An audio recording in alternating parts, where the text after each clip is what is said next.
Yo, what's going on, guys? Blue Eyes White Guys here again. I'm Horizon, And I'm Apocalypse. and we're here with his Master Hero deck profile. We're going to do an update on it.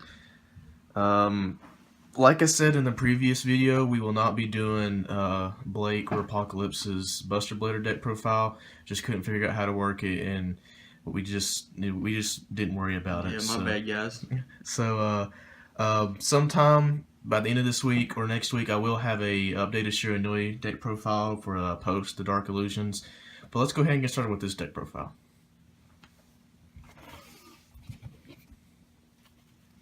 Okay, guys, to start off with, be playing triple Shadow Mist. Everyone knows what this card does. Get your mass change out, and when it's sent to the grave, you can search your Bubble Man. Next, play the triple Bubble Man. He's used for XYZ plays mainly, and on the occasion you can get his draw effect, but that's very rarely. Next, the two Summoner Monks. He helps special summon your Shadow Mist to get the mass change and go into some XYZ plays. Next, I play the one Goblin Bird. He's searchable with Rhoda, and you only use one, so it's not that big of a deal. And he can also special summon your Shadow Mist. And then I play the 1/10 Goldfish. I only use the 10 Goldfish because of the Hope Woven Shark. I think it's really good in this deck. And but if you're not going to use it, I would still use 2 Golemberg. I don't feel it's necessary to run the 10 Goldfish unless you have to.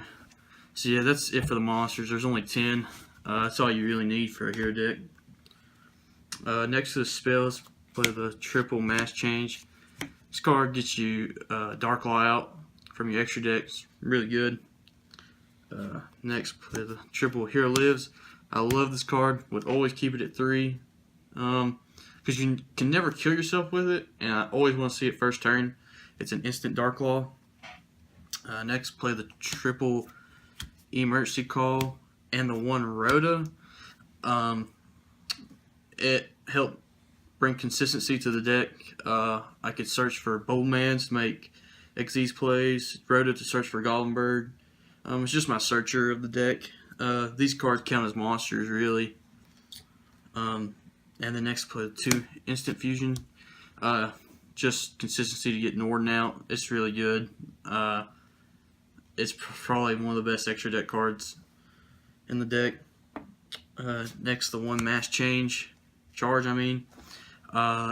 Gets 1 Mass Change and 1 hero back from the grave. Usually Shadow Mist. Maybe Bowman on the occasion, but it's only good at 1.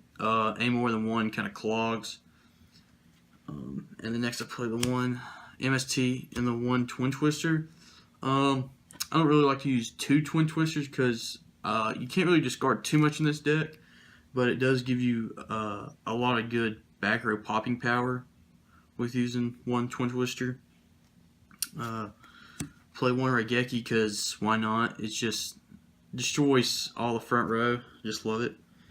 And for the last spell, I play the 1 Upstart Goblin. It's just for more draw power, honestly. There's not really any draw power in this deck, so you need as much as possible in this deck. And that's it for the spells. There's 17 spells in total. And now onto the traps. Play triple Dark Bribe. Love this card. It negates any spell or trap, but they have to draw a card. But with Dark Law, it doesn't really matter. So I love this card. I would always play this card at 3. Play 2 Mirror Force. Just for more defense, because I like to kind of play the Protect the Castle strategy. And with 2 Mirror Force, it really helps. Play 2 Phantom Knight Swords. This card is just a better Forbidden Lance, and honestly, it just makes me feel a whole lot safer.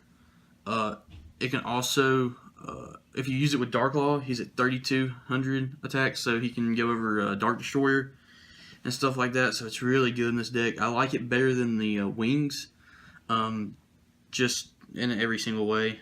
I play 1 Call of the Haunted just because I don't like more than 1 because I hate when it clogs. and you use it to get out your Norden or Shadow Mist. Next for the Rafflesia targets, I play the one Bottomless Trap Hole and the one Trap Tricks Trap Hole Nightmare. You gotta play Bottomless if you're using Rafflesia, but I like Nightmare better than all the others just because I found it to be more useful in more situations. And you actually play tested the new Floodgate trap hole. Yeah, I tested that out. I didn't really care much for it. And then for the last 3 traps, I play the one Solemn Strike, the one Warning, and the one Vanities. I like Strike at 1 because you can't really lose too much life points in this deck as well. So I don't play the Time Space for that reason as well. I like the Warning because Warning is like the best trap card in the game right now. And Vanities because it can just stop your opponent from throwing off plays that can just destroy Dark Law and stuff. And so yeah, that's it for the traps. There's 13 traps in total there. Now onto the extra deck. I play 2 Dark Law. 3 would get really clawy, and 2 is like a perfect number.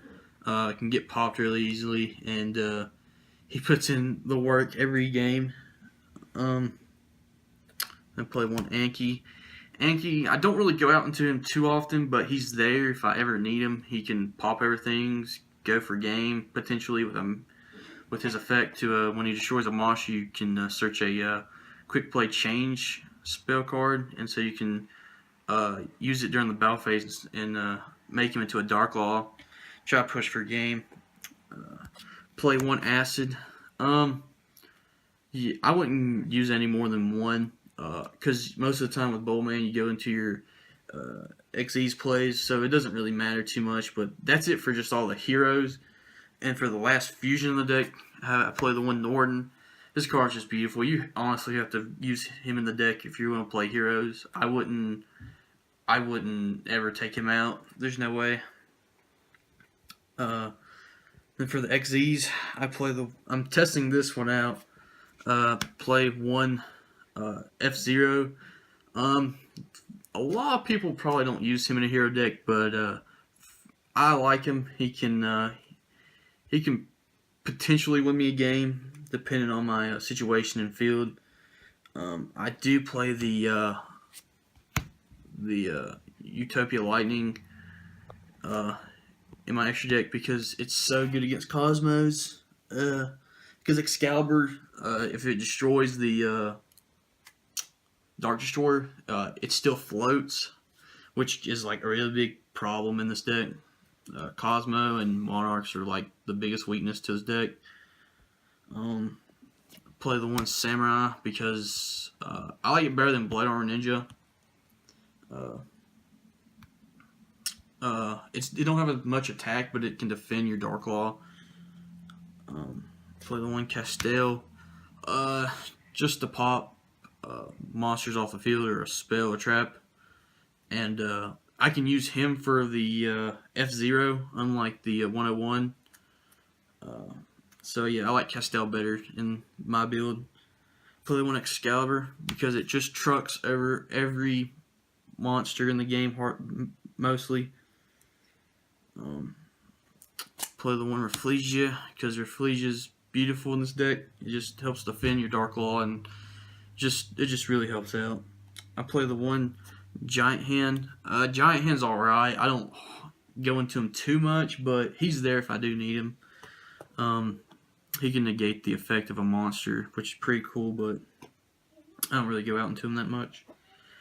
I play the 1 Dweller because Dweller just loves to play against Burning Abyss decks, and I love it. You can go to F-Zero with him if you run out of the materials, so he's really good. And then for the last extra deck card, I play the number 37 Hope Woven Dragon Spire Shark. This card is amazing, so I play. It's just completely broken. Like, I mean, it's won them like just a ton of games, and just it's a really broken card. I mean, like at our locals in Monterey, North Carolina, this card literally just dominated. Yeah, and that's why I play Tin Goldfish. If you're not going to play the Spire Shark, don't play Tin Goldfish. Another replacement for this card, if you don't have it, would be A 101 is really good, or add the Blade Armor Ninja. Those are the only two other things I would replace, but I would definitely have this card in my extra deck with the 10 Goldfish. And so yeah, I guess that wraps it up for the extra deck and the deck profile in general. Alright guys, that's it for this deck profile. Hopefully you enjoyed it, and like I said before, we're terribly sorry that the Buster Blader deck profile didn't come. It just didn't work out. It was kind of weird how it worked out. But we're terribly sorry. Stay tuned for a post Dark Illusion SHIRANUI deck profile. SHIRANUI Solitaire is a extremely good card for that deck. But like I said before, hopefully you enjoyed the video. If you did, make sure you click like. If you haven't already, click subscribe to stay up to date with all of our Yu-Gi-Oh content. I'm Horizon. And I'm Apocolypse. And remember, believe in the heart of the cards.